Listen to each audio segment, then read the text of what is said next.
Hey everyone, thank you so much for tuning in. My name is Adam Smith and I'm the Director of Student Community here at CCC. I oversee the middle school and high school students here, and we are in our first week of this brand new format. Obviously, we've had to lean into the adversity with everything that's going on right now with COVID-19, also known as the coronavirus. And we are just taking it week by week, and as news and updates continue to develop, we'll have a better idea as to how long this will last as far as the video formats. But for the foreseeable future, and at least for the next 3 weeks, this is how we're going to be able to spend time together.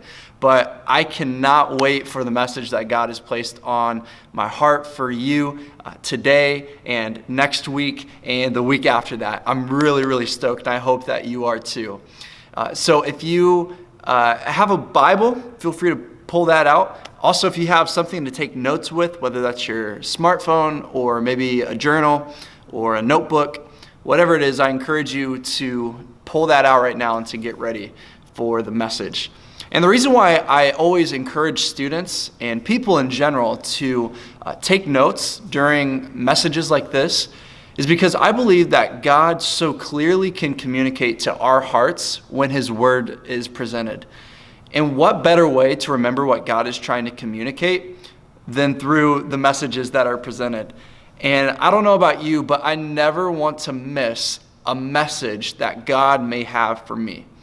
Because so oftentimes, I know for me, whenever I leave a Sunday morning church service or if I leave youth group on Sunday nights, it's really easy for me to forget what we talked about and maybe what God was trying to communicate to me. And so if I am able to write it down or type it out, I can remember it better and also apply it to my life. And so I want to challenge you to do that today. We are going to be in Mark chapter 5. So if you have a Bible, feel free to pull it out. That's where we're going to be today. Mark chapter 5. And we're going to be picking up in the middle of a story. And so it's going to be Mark chapter 5, starting in verse 24. But before we start, I want to ask you a question. And this may seem like a very simple question, but I think if we answer it honestly, it is very profound and can help shape the direction that we're heading with tonight. So if you are with someone right now, maybe you're watching this with family or friends or some of your small group, feel free to pause this video and reflect on this question and discuss it with your family or your friends or your small group. The question is really simple, but here it is. How do you view God? Maybe when you think about Jesus, what are the thoughts that come to mind, and how do you personally view Jesus? How do you view God? And I don't want the classic Sunday school answer. I don't want necessarily like a church answer or what you think you should say. Oftentimes we can say what we think needs to be said, but I want to encourage you to answer this question as honestly as possible. How do you view Jesus? How do you view God? So go ahead and take the next couple moments and discuss that with the people around you.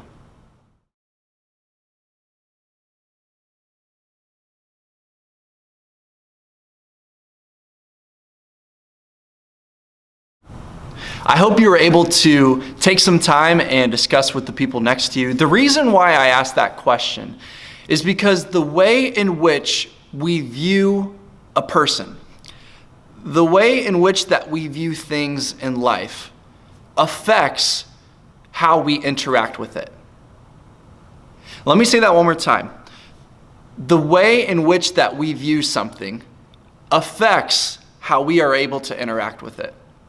This is true of most relationships in life. The way that you view your parents, the way that you view God, the way that you view your significant other, the way that you view your teacher or coach or band director, the way that you view them affects how you interact with them. And I think this is especially true when it comes to God and when it comes to our relationship with Jesus. The way that we view God is really, really important because the way that we view him affects how we interact with him. And when I am thinking of this question, I am reminded of the story that we read in Mark chapter 5. And so I'm going to go ahead and read through this passage. We'll dissect it a little bit and then wrap up and let you get on with the rest of your evening and the rest of your day. Sound good?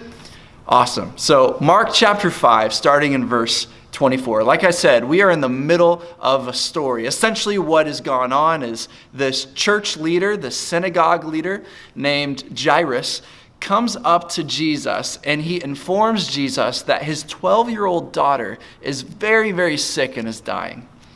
And so Jesus is following after Jairus, and there are hundreds, if not thousands, of people who are crowding in trying to catch a glimpse of Jesus.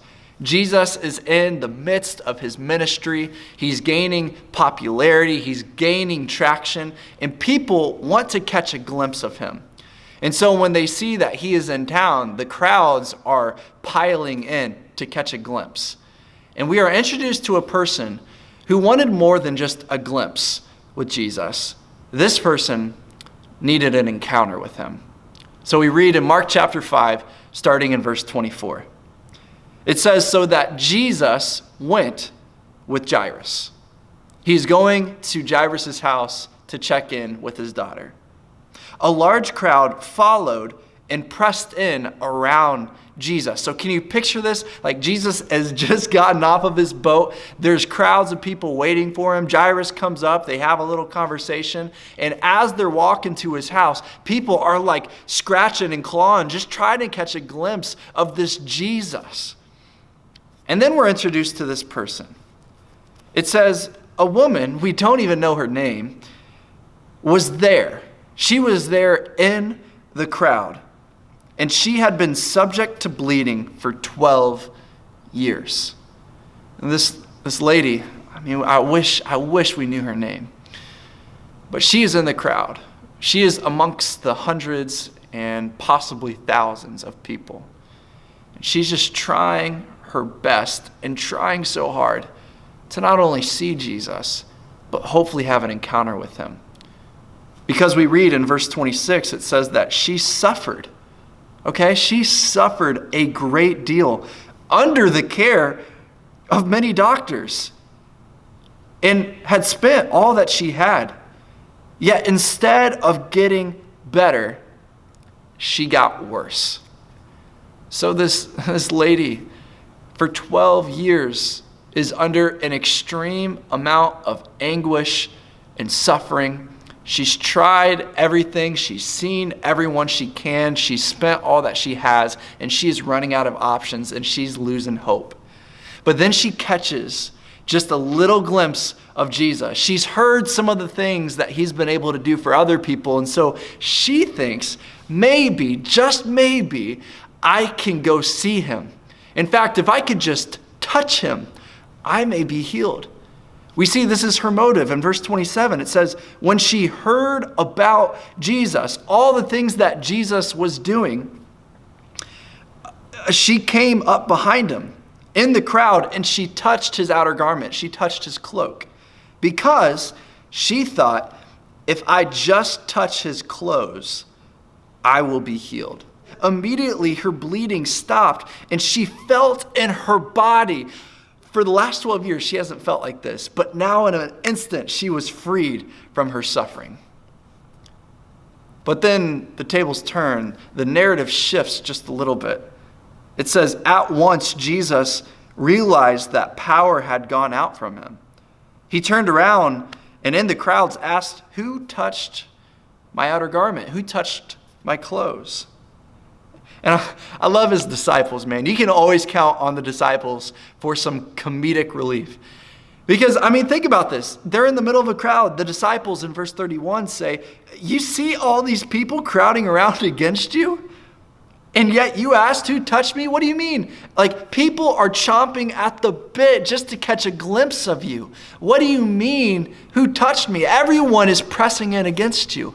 But Jesus noticed something different. Jesus, in verse 32, kept looking. He kept looking around to see who had done it. You see, we were not meant to hide from Jesus. And Jesus wants to see us just as much as we want to see him, if not more. Jesus kept looking. Then the woman, knowing what had happened to her, she came and she fell at his feet, trembling with fear. Trembling with fear. Imagine this moment. She experienced such relief, but at the same time, she is now presented with a new type of suffering, this fear. Maybe a fear of what was going to happen to her.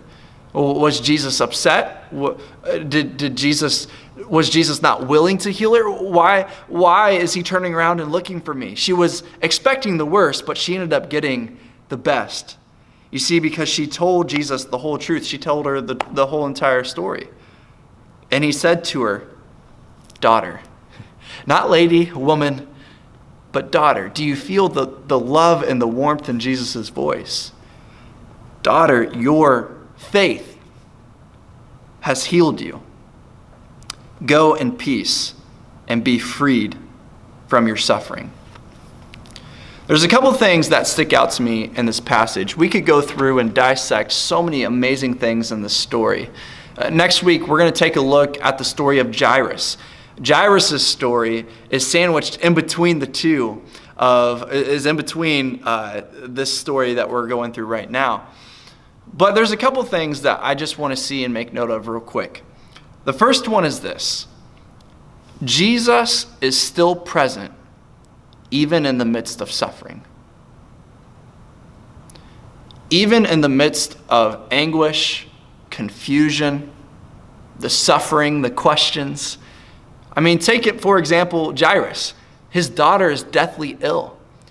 Take into account this woman who had been subject to bleeding and was suffering for 12 years.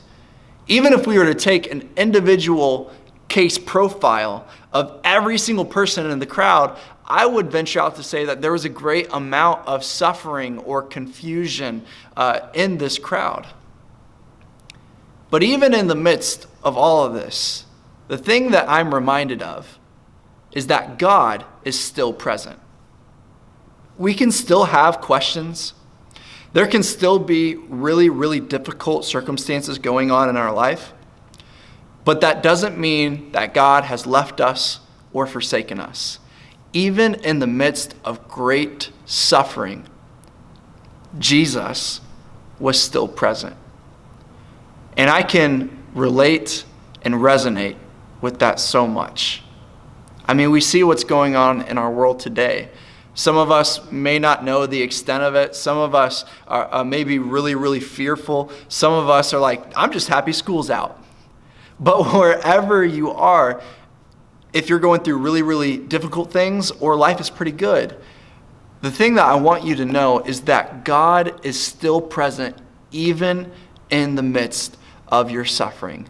Even in the midst of your confusion, he is still there.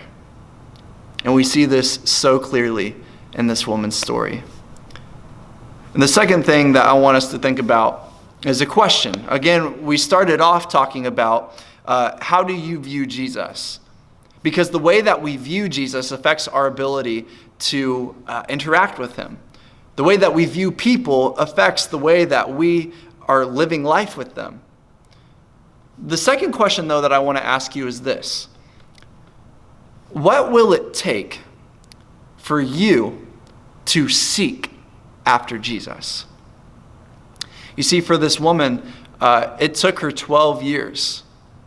And granted, Jesus is in his ministry, and there wasn't much, notoriety potentially around Jesus in this time.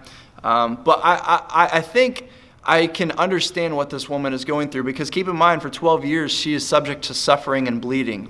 She's seeing doctors, she's seeing family members. She's doing all that she can to try to fix the situation. And I think this is a lot of times what we tend to do. We look everywhere we can when our problems are arising. When suffering comes, we try to medicate it, or we try to ignore it, and we try to distract ourselves. And usually what happens is it takes life's deepest circumstances, some of life's most painful moments, to get us to draw closer to God. But imagine if you view God as a mean old grumpy guy in the sky who doesn't really want us to talk with him and communicate with him, and he really has no interest in our lives. Then you can imagine when things hit the fan and life gets really hard, like that turning point to talk to God, that may happen, that may be an option. But if we view God as a grumpy old man in the sky, then we're probably not going to turn to him when we need to. What would it look like if instead of waiting for life's biggest disappointments and struggles to turn to God, what if we decided right now in this very moment we are going to choose, no matter how good life is or how difficult life is, we are going to seek after Jesus. We're going to study his life. We are going to commune with the one true God. And we are going to dedicate our lives to loving him and loving others, being on mission for him. I want us to remember these three things. First, the way that we view God, the way that we even view people or organizations affects the way that we can interact with it. And the question that came out of that is, how do you view God? The second thing that I wanted to remind you of is that Jesus is still present, even during the midst of suffering. Even in the midst of questions and confusion, God is still there. And finally, the last question that we're talking about is, what will it take for you to start seeking after God? Because I'm here to tell you, friend, God has already been seeking after you. So are you willing and are you able to respond to his calling and his prompting? Are you willing to start seeking after God and following him? If you have any questions or want to continue the conversation more, I would absolutely love to. Feel free to message us, DM us. If you have any questions, feel free to talk with a friend that maybe shared this with you. But if this has been helpful, if you've really appreciated this message or this new format, or if there's things that we can do better or things that you want to hear us talk about, by all means, feel free to respond to this video because we want to know. If you really enjoyed this message, feel free to like, subscribe, and share this with a friend because we want to spread the good news of Jesus, because we don't believe that Jesus is just a good suggestion. We don't believe that he just offers good advice. We believe that he is the way that we can experience life and life abundantly.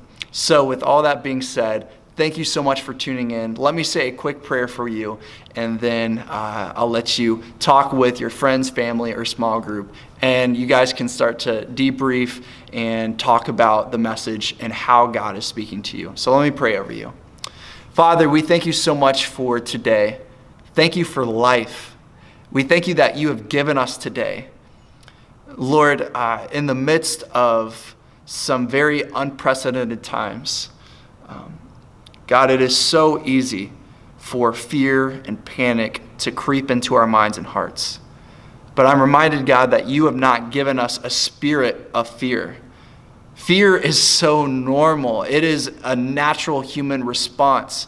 But we are no longer slaves to fear, and we don't have to live in fear, and we don't have to make decisions based out of fear, but we can make decisions and live in the love that you are. You don't just give love, you are love.